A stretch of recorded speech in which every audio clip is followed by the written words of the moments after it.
I am here to be your guide, but ultimately you are the authority over yourself. So you know better than me at any and all times what works best for you and what feels best for you.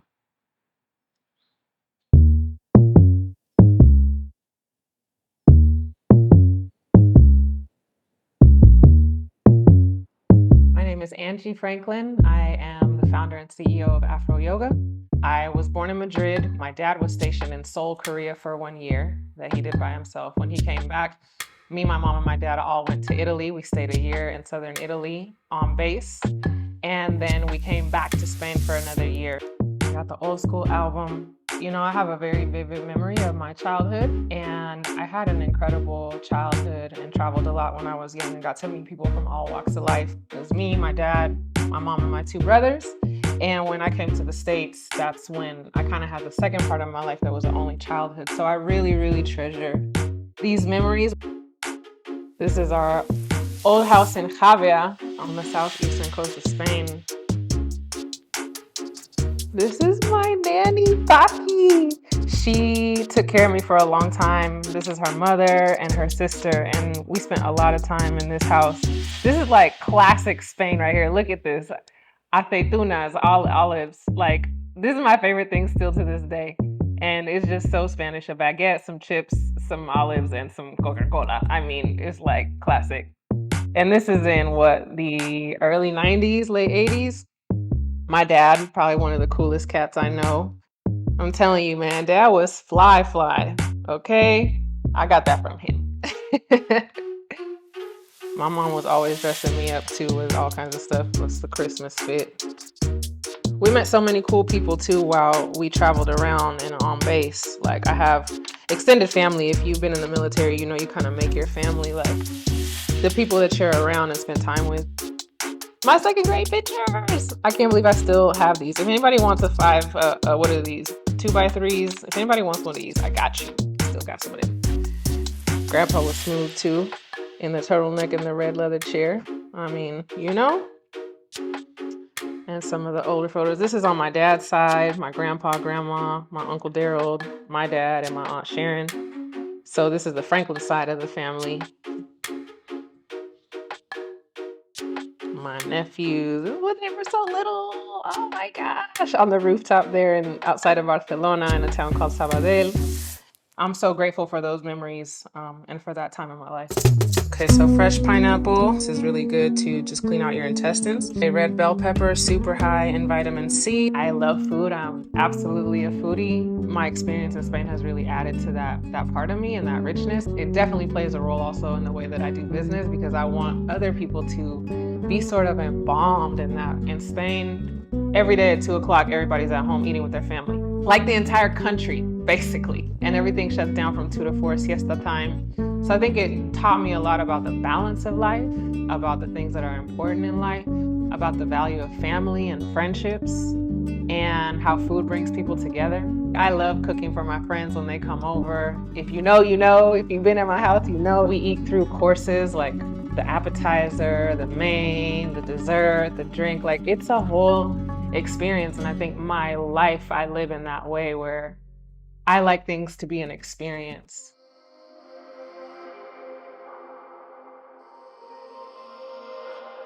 Fun fact, I failed yoga in college the first time I took it, which was actually my first experience with the practice of yoga. And the second time, I did pass, don't worry. But I wasn't really into yoga at that time in the way that I got into it later on in life. Fast forward, I don't know, probably 10 years, maybe. I had actually moved back abroad to outside of Barcelona, and I was living there, and I actually went through a really, really challenging time where I felt very alone, and I sunk into a really deep depression where I isolated myself. I was really ashamed to share what I was going through, so I really was in it like in a silo. I ended up coming across a documentary about Paramahansa Yogananda, which is one of the most famous yogis and one of the people responsible for popularizing yoga in the West, like in the 1920s on, way ahead of his time. That documentary really, I don't know, it triggered something in me and it inspired me. And it brought me to wanting to move my body again, which if you've ever been depressed, you know that's not something you're jumping up to do.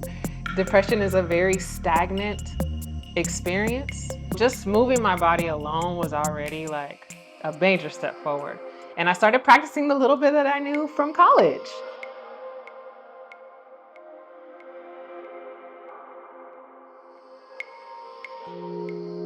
I felt like it was something to be excited about, which again, when you're in a depression, it's kind of like a straight line of there's no real high, there's no real low. You're just kind of like numb through it. To have excitement, to have sense like feeling was really powerful for me, and moving my body again, like we store emotion in the body. To move from that place of being stagnant, felt like other things in my life started to shift. The way that I was thinking started to shift, and I decided to come back to the US, which was a great decision, even though at that time I kind of felt like a failure, like that city had kind of like defeated me. But it was one step in the journey, and it led me to come back to California, which is where I ended up doing my teacher training and getting into yoga in the studio, hot yoga. My first hot yoga experience was it was amazing. I realized there was much more to yoga than I thought that meets the eye, because it was really a spiritual experience for me. And from then I got certified, and kind of the rest is history.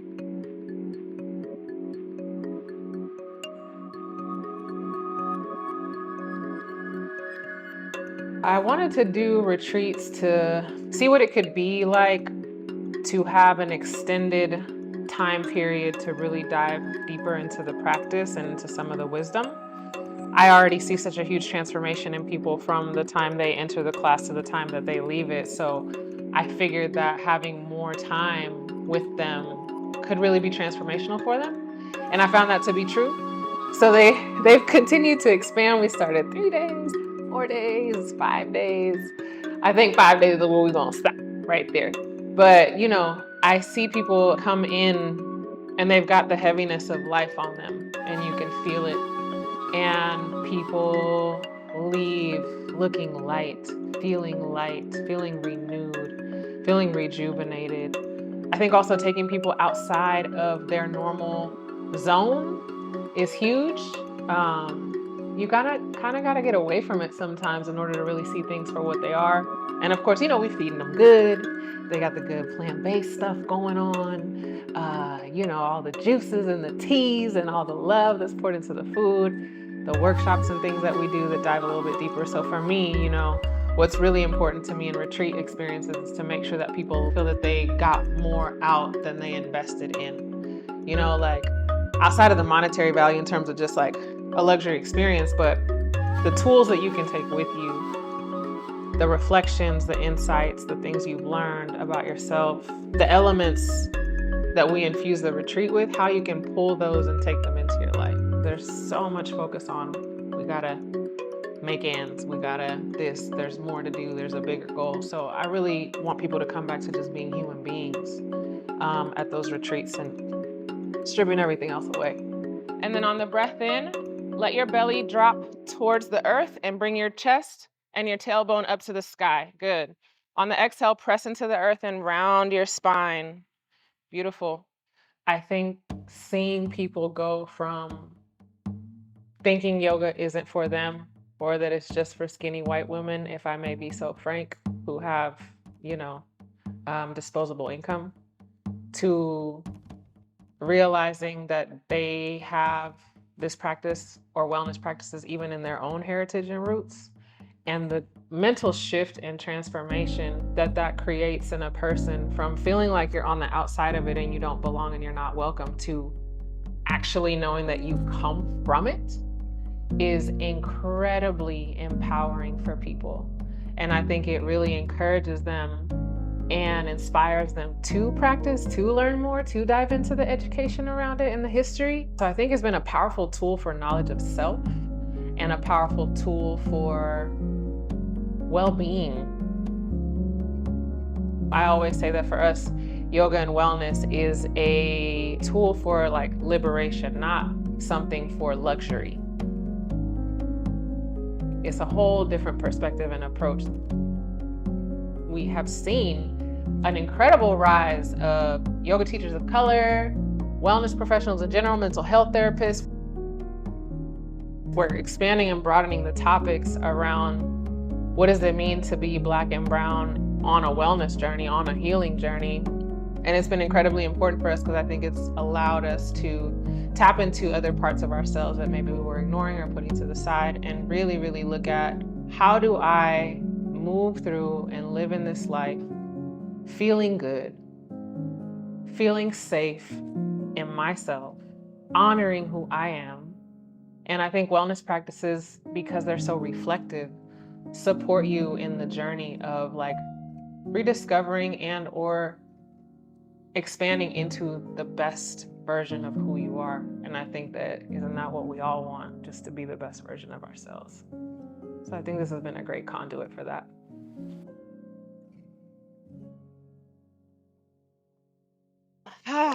Let's take a collective breath. So y'all know my name is Angie. My understanding of what our general problems as founders and entrepreneurs of color boiled down for me to three things: burnout, overwhelm, and loneliness. And those were the three key things that is why this retreat was created. So the workshop I'm gonna give y'all today, honey, we're gonna talk about soft entrepreneurship. That's a thing? Yeah, that's a thing. She said it must be. Wow. I want that to really settle for you if it's the first time you're hearing it or first time considering, and like, what does that feel like for you? Like you said, could that even really be a thing? It can, and we're going to talk about it. Local roots to global reach. That has been the journey of Afro Yoga. I just really wanted to dominate in my city, build a reputation for myself and what I was doing, and build local and real life relationships, which I think is the true foundation of any successful business. I think the success and quality of your business is determined by the quality of the relationships that you have. That is my belief. And so I really, really worked hard to develop those relationships, to create consistent experiences. My reputation built, and what I did locally, I was able to bring online and show people outside of my local community what I was doing. So that is where that global reach started to take place. And so I just tried a bunch of things. As an early entrepreneur, as somebody who was just kind of figuring it out, didn't really, first entrepreneur in my family, first generation, as many of us are, didn't really have a blueprint, didn't really know what to do. There was a few people who gave me some game, but I was figuring out a lot of it, most of it on my own. So it was just like what felt intuitive and native. Okay, well, we did the classes, now let's partner with a restaurant and put on a yoga brunch, which I did. And I found a Black woman-owned business. That was my first collab. Najina, shout out to you at South Restaurant. That was an amazing time. And then I started, people started hearing about me, and word of mouth started to spread. So I was actually starting to get requests in my inbox like, hey, can you come do a workshop for Department of Health? Can you this? Can you that? So this is the power of like being known for what you do, whatever that is that people will start to seek you out. And I feel like I had that experience very early on. And because of the integrity of the way that I run my business and the quality that I want to produce every time, whether it's one person who shows up to my class or 1,000 people showing up to class, I'm giving the same energy and meeting the needs of whoever is in front of me every time. I like to think of Afro Yoga kind of as three branches. One is like the community in terms of like the yoga practices, the online studio, the merchandise, the mats, like all of the sort of consumer facing like and community stuff that we do that just serves the person who is looking to deepen their yoga practice, deepen their wellness journey, connect with other people like them of like mind. The next branch is the entrepreneurial branch. So this is like the mentorship program, the online business courses, the master classes.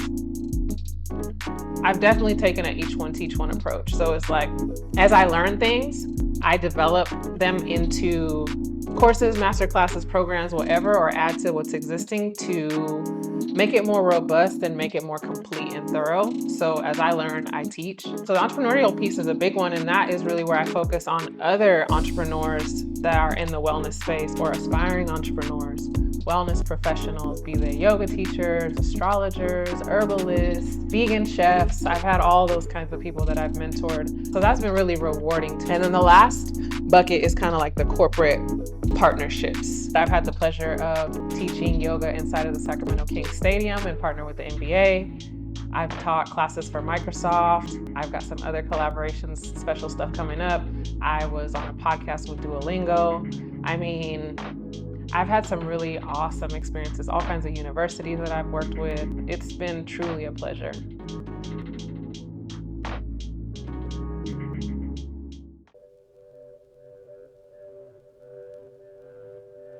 The biggest challenge for me as a founder has actually been to not do everything myself. To get to the point of like, I'm not gonna do all of this myself. I don't like doing this, I don't know how to do this well, and I don't wanna learn how to do this.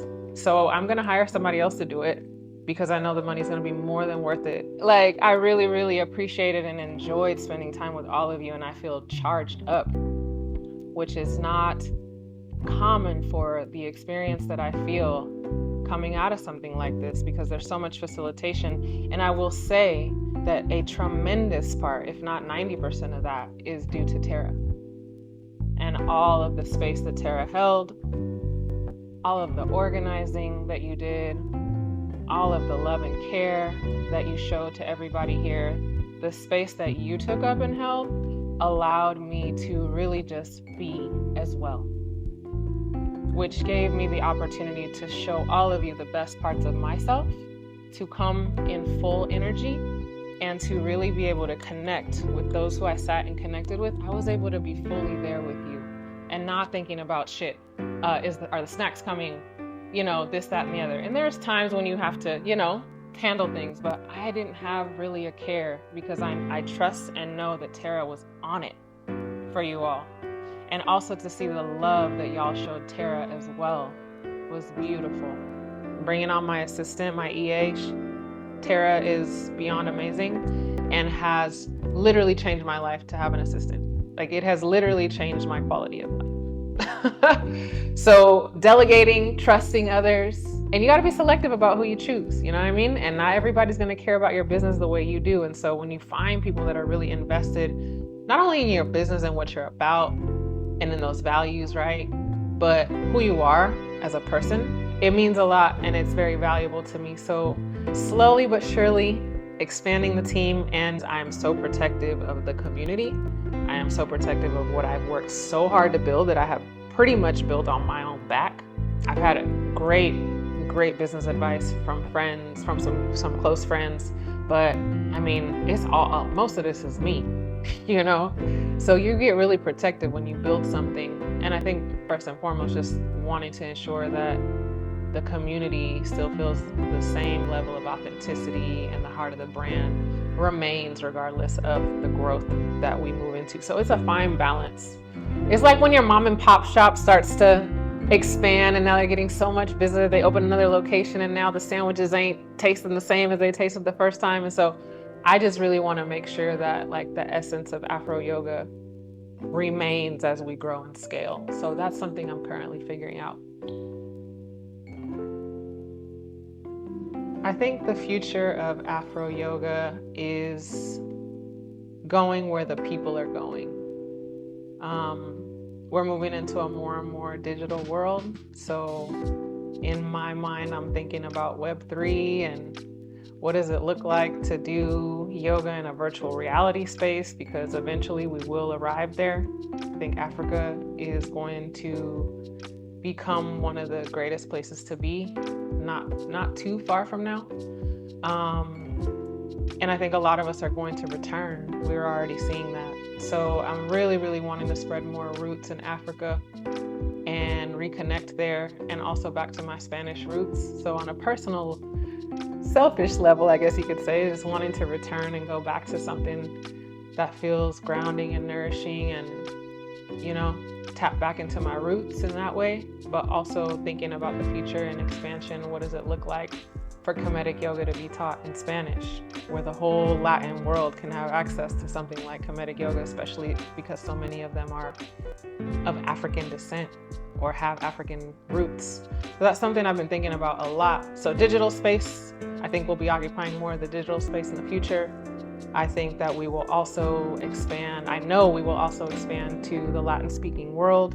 And I think that there will be more work and partnerships with notable people and or organizations. which is also exciting. And again, just expanding the reach of this work, and letting people who look like me know that it is possible, you know. And I think that's been always like the biggest thing for me is I want people to look at me and see possibilities for their own life. But if I wanted to be remembered for something, I think I would just want people to know that anything is possible, that they can really put their heart into something that they care about and be successful, and that there is a way, and just to believe in themselves, you know? So I'm hoping that that's what my legacy will be, is to inspire people to be the greatest version of themselves.